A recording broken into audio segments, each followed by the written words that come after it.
শুরুতে জানিয়ে দেব, এবার ইসরায়েলে হামলার বাহানা খুঁজছে ইরান, ধ্বংস করবে ইসরায়েলকে। জানিয়ে দেব নতুন ক্ষেপণাস্ত্র পরীক্ষা নিয়ে পাল্টাপাল্টি বক্তব্য দিল দুই কোরিয়ান নেতা। এছাড়া রয়েছে গাজায় ইসরায়েলি বাহিনীর ট্যাঙ্কে ফিলিস্তিনিদের হামলা, ধ্বংস হচ্ছে সাজোয়া যান। সর্বশেষ রয়েছে নির্বাচন থেকে সরে দাঁড়াবে না জো বাইডেন, ঘোষণা দিলেন। এবার ইসরায়েলে হামলার বাহানা খুঁজছে ইরান। ইসরায়েলে হামলার নানা বাহানা খুঁজছে ইরান, এমন কথা জানিয়েছেন খোদ ইরানের শীর্ষ সামরিক কর্মকর্তা। গেল এপ্রিলে ইসরায়েলের প্রথমবারের মতো সরাসরি হামলা চালায় ইরান। সেই হামলায় সাফল্য পেয়ে ইরানের বুকের ছাতি ফুলে উঠেছে। ইরানের মিডিয়া জানিয়েছে, তাই আরও একবার ইসরায়েলে হামলা চালানোর পথ খুঁজছে তেহরান। গাজা উপত্যকায় স্বজন হারানোর অনুষ্ঠানে হাজির হয়ে এমন কথা বলেন ইসলামী বিপ্লবী গার্ড বাহিনী অ্যারোস্পেস ফোর্সের ব্রিগেডিয়ার জেনারেল আমির আলী হাজিজাদে। শীর্ষ এই কর্মকর্তার সঙ্গে সাক্ষাৎ করা ব্যক্তিরা গাজা থেকে এসেছেন, তিনি তা নিশ্চিতভাবে জানা যায়নি। হাজিজাদের বরাতে মেহের নিউজ জানায়, আমরা অপারেশন টুডু প্রমিজের টুডুর সুযোগ আসার অপেক্ষায় আছি। এদিকে মধ্যপ্রাচ্যে যুক্তরাষ্ট্রের নজরদারি ড্রোন এবং ইরাকে মার্কিন ঘাঁটিতে হামলার জন্য গর্ব প্রকাশ করেন হাজিজাদে। 2020 সালে ইরাকে মার্কিন সামরিক ঘাঁটিতে রকেট হামলা চালিয়েছে ইরান। দেশটির ইসলামী বিপ্লবী গার্ড বাহিনী মেজর জেনারেল কাসেম সোলাইমানিকে হত্যার প্রতিবাদে ওই হামলা চালায় তেহরান। ইরাকের বাগদাদে এক মার্কিন ড্রোন হামলায় নিহত হয়েছিলেন সোলাইমানি। এর আগে চরম শত্রু ইরানকে পুরোপুরি গুঁড়িয়ে দেওয়ার হুমকি দিয়েছে ইসরায়েলের পররাষ্ট্রমন্ত্রী ইসরায়েল কাটজ। সামাজিক যোগাযোগ মাধ্যম এক্সে দেওয়া এক পোস্টে কাটজ লিখেছেন, যারা ধ্বংসের হুমকি দেয় তারা ধ্বংস হয়ে যাওয়া থেকে তাদের প্রযোজ্য নয়। লেবাননের প্রতিরোধ যোদ্ধারা যদি ইসরায়েলে হামলা চালানো বন্ধ না করে এবং সীমান্ত থেকে সরে না যায়, তাহলে তাদের বিরুদ্ধে পূর্ণ শান্তি প্রয়োগের হুমকি দিয়েছেন ইসরায়েলের পররাষ্ট্রমন্ত্রী। জাতিসংঘে ইরানের মিশন শুক্রবার জানায়, ইসরায়েলে যদি লেবাননে পূর্ণমাত্রার সামরিক আগ্রাসন শুরু করে তাহলে মাটির সঙ্গে মিশিয়ে দেওয়ার এক যুদ্ধ হবে। নিজেদের এক্স হ্যান্ডেলে পোস্ট করা এক বার্তায় আরও জানায়, যদি এমন পরিস্থিতির সৃষ্টি হয় তাহলে সব প্রতিরোধ ফ্রন্টে জড়িয়ে পড়ার মতো অপশন বিবেচনাধীন রয়েছে। ইরানের এমন মন্তব্যের পরই ইসরায়েলি প্রধানমন্ত্রীর এই প্রতিক্রিয়া দেখান। সিরিয়ার রাজধানী দামেস্কে ইসরায়েলের বিমান হামলায় ইসলামী বিপ্লবী গার্ড বাহিনীর বেশ কয়েকজন সিনিয়র কর্মকর্তা নিহত হন।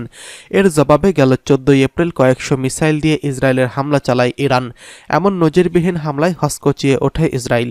সেই হামলা ঠেকাতে ইসরায়েলের পাশে এসে দাঁড়ায় যুক্তরাষ্ট্র। এমনকি জর্দানও ইসরায়েলকে সাহায্যে এগিয়ে আসে।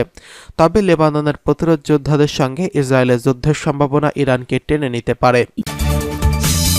এদিকে নতুন ক্ষেপণাস্ত্রের পরীক্ষা নিয়ে পাল্টাপাল্টি বক্তব্য দুই কোরিয়ান নেতার। আবারও নতুন একটি অস্ত্র পরীক্ষা করে হইচই ফেলে দিয়েছে উত্তর কোরিয়া। চলতি সপ্তাহে সর্বাধুনিক ওয়ারহেড একাধিক সুচালু মাথাসম্পন্ন ক্ষেপণাস্ত্র নিক্ষেপ করেছে কিম জং উনের প্রশাসন, যা দুই কোরিয়ার মধ্যে নতুন করে বিবাদের জন্ম দিয়েছে। রাজধানী পিয়ংইয়ং বলেছে যে তারা একটি সর্বাধুনিক একাধিক ওয়ারহেড এবং সুচালু মাথাসম্পন্ন ক্ষেপণাস্ত্র নিক্ষেপ করেছে। এর কয়েক ঘণ্টা পরে উত্তর কোরিয়ার রাষ্ট্রীয় মিডিয়া তাদের এই ক্ষেপণাস্ত্র সফল হয়েছে বলে ব্যাপক গুণগান গাইতে থাকে। বৃহস্পতিবার প্রমাণ হিসেবে এই সংক্রান্ত কিছু ছবিও প্রকাশ করে দেশটি। তবে প্রতিবেশী দক্ষিণ কোরিয়া পিয়ংইয়ংয়ের এই দাবিকে প্রতারণা ও অতিরঞ্জন বলে উড়িয়ে দিয়েছেন। শুধু তাই নয়, এই দাবিকে সামনে রেখে নিজস্ব প্রমাণও প্রকাশ করেছেন তারা। এদিকে উত্তর কোরিয়ার এই দাবির সত্যতা সম্পর্কে অনেকটাই গোলকধাঁধায় রয়েছে বিশ্লেষকরা। তারা বলছেন, আন্তর্জাতিক নিষেধাজ্ঞা সত্ত্বেও উত্তর কোরিয়ার অস্ত্র কর্মসূচি চালিয়ে যাওয়া, যেখান থেকে তারা অস্ত্র কতটা উন্নত করে তুলেছে নানা জটিলতার কারণে সেটা যাচাই করা সহজ নয়। তবে উত্তর কোরিয়ার সর্বশেষ দাবি সত্য হলে তারা ক্ষেপণাস্ত্র কর্মসূচিতে উল্লেখযোগ্য অগ্রগতি করেছে বলেই প্রমাণিত হবে বলে মনে করেন বিশ্লেষকরা। সংশ্লিষ্টরা বলেছেন, একাধিক ওয়ারহেড ক্ষেপণাস্ত্র প্রতিরোধ করা কঠিন এবং এই ধরনের ক্ষেপণাস্ত্র প্রতিরোধ করার যে প্রযুক্তি দরকার সেটা অর্জন করা বেশ চ্যালেঞ্জিং।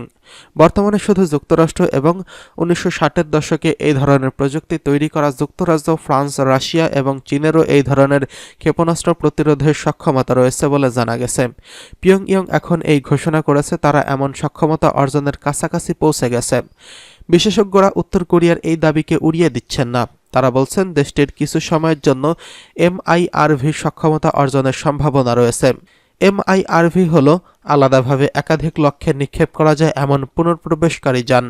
এটি এমন একটি প্রযুক্তি যেখানে একটি ক্ষেপণাস্ত্রের সঙ্গে বেশ কয়েকটি ওয়ারহেড যুক্ত থাকে, যা উৎক্ষেপণের পর আলাদা হয়ে যায়। এরপর ওয়ারহেডগুলো তাদের নিজস্ব রকেট দ্বারা চালিত হয়ে বিভিন্ন লক্ষ্যবস্তুতে আঘাত হানে। এই বৈশিষ্ট্যের কারণে অস্ত্রটিকে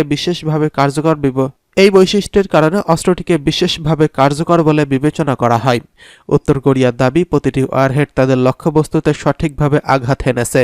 তার নিরাপত্তা নিশ্চিত করতে এবং ওয়ারহেডগুলো কত দূর পর্যন্ত উড়েছে সেটার পরিমাপ করতে সংক্ষিপ্ত পরিসরে ক্ষেপণাস্ত্রটি 170 থেকে 200 কিলোমিটার নিক্ষেপ করা হয়েছে বলে জানিয়েছে রাষ্ট্রীয় মিডিয়া।